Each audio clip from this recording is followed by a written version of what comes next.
आज हे जे काही घडतंय ना, हा सगळा त्याचाच परिणाम आहे. ऋषी, तुला नेमकं काय म्हणायचं रे? म्हणजे हे सगळं आईमुळे घडतंय? त्यांची ही अवस्था आपल्या आईमुळे झाली असं म्हणायचंय तुला? तुला खरंच आपली आई इतकी दुष्ट वाटते का रे? दुष्ट म्हणत नाहीये मी. जे घडलंय ते सांगतोय, ते बघतोच आहे आपण.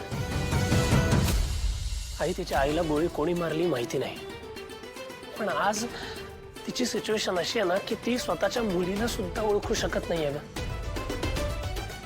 काय डिझर्व करते ती बाई? आणि तुझा हाच प्रश्न होता ना की कमळीचा बाप कोण आहे. आई आज कमळीचाही तोच प्रश्न आहे, आणि त्याच प्रश्नाचं उत्तर शोधायला ती हे सगळं करते. बाकी सगळं जाऊ दे आई, माणुसकी म्हणून तरी मदत करणं आपलं काम आहे की नाही? नयनतारा, मला तरी ऋषीचं म्हणणं पटतंय. अगं, तुझा तिच्यावर कितीही राग असला तरी आज ती खूप बिकट परिस्थितीमध्ये, आणि आता काही नाही तर किमान ऋषीची मैत्रीण म्हणून तरी आपण तिला मदत करायला हवी, तिच्या पाठीशी उभं राहायला हवं.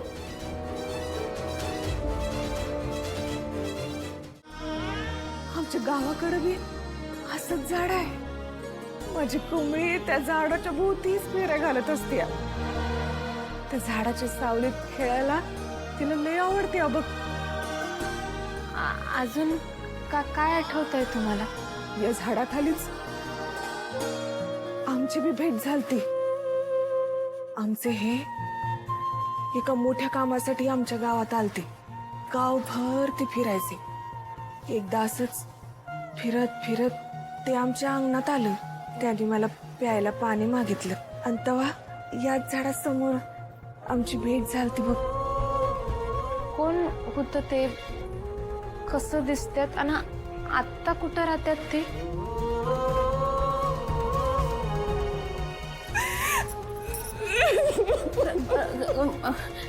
शांत व्हा, शांत व्हा, शांत व्हा. मी तुला आता काहीच नाही सांगू शकत. फक्त एवढं सांगू शकतो का, आमचे हे लई चांगले आहेत ग. फक्त ती माणसंच लई वाईट आहेत. कोण माणसं आहेत ती? हा, त्यांनी काय केलंय तुम्हाला? तुम्हाला त्रास दिलाय का? नाही, मी कोणाचंच नाव नाही घेऊ शकत. त्यासारखं त्यांचं नाव सांगितलं आणि त्यांनी माझ्या कोंबडीला काय केलं तर नाही, काय नाही होणार, काय नाही होणार. हा, काय नाही कोण काय करत. तुम्ही नका विचार करू त्या गोष्टीचा. हा, जाऊ द्या. राजन, आता आषाढी एकादशीची पालखी येणार, मग त्यासाठी लागणारं फराळाचं सामान, इतर साहित्याची यादी मी तुझ्याकडे कालच दिलेली आहे. आई, ती काल रात्रीच मी आपल्या जुन्या दुकानदाराकडे पोचती केलेली आहे. आपल्याकडून वारकऱ्यांसाठी जे 11 गोड पदार्थ जाणार आहेत त्याचं सगळं साहित्य सुद्धा त्याने वेगळं काढून ठेवलं. पण तू त्यांना 11 किलो साजूक तूप, साबुदाणा, बटाटे, रताळं, शेंगदाणा, गुळ, खोबरं, साखर. तू दिलेली यादी मी स्वतः 2दा वाचली आहे आणि मग त्याला नेऊन पोचती केली. त्याला हेही सांगितलंय की फराळाला लागणारं सगळं साहित्य सुद्धा काढून ठेव, मी येऊन घेऊन येऊ. शाबास. आता आणखीन एक काम करायचं. गोविंदना बरोबर घेऊन जायचं आणि हे सगळं सामान तू स्वतः घेऊन यायचंस. हे का सांगते मी तुला? वारीसाठी, विठुरायाच्या सेवेसाठी आपल्या हाताने काही कष्ट करायला मिळणं हे भाग्य असतं. हो आई, मी स्वतः थोड्या वेळाने जाईन, सगळं सामान चेक करेन आणि मगच घरी घेऊन येईन. बरं का पार्वतीताई आणि सुगंधाताई, पालखीच्या दिवशी पहाटे लवकर उठायचं आणि आंघोळ करून देवाचं नाव घेऊन स्वयंपाकाला लागायचं.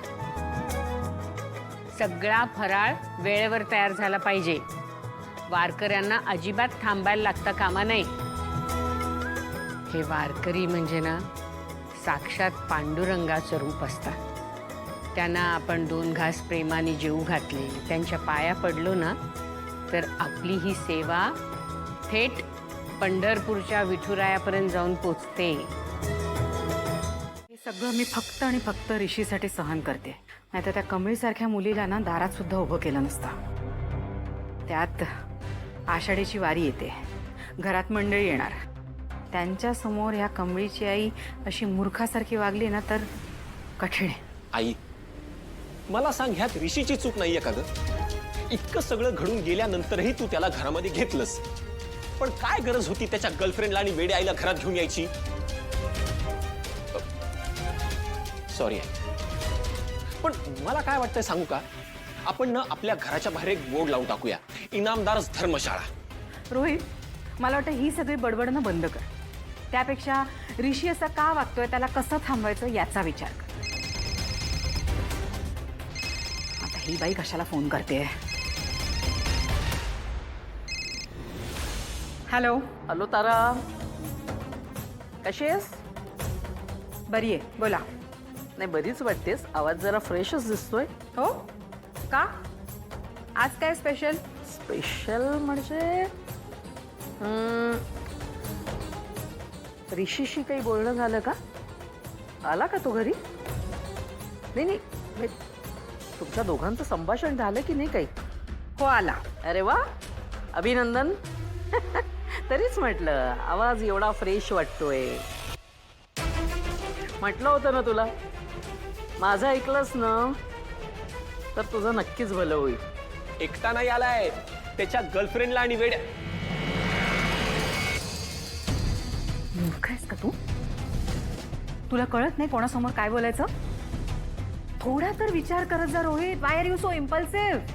तुला माहितीये, बाहेर जर लोकांना कळलं ना ऋषी घरात यावा म्हणून त्या कमळीला घरात घेतलंय मी, तर माझी किती नाचक्की होईल.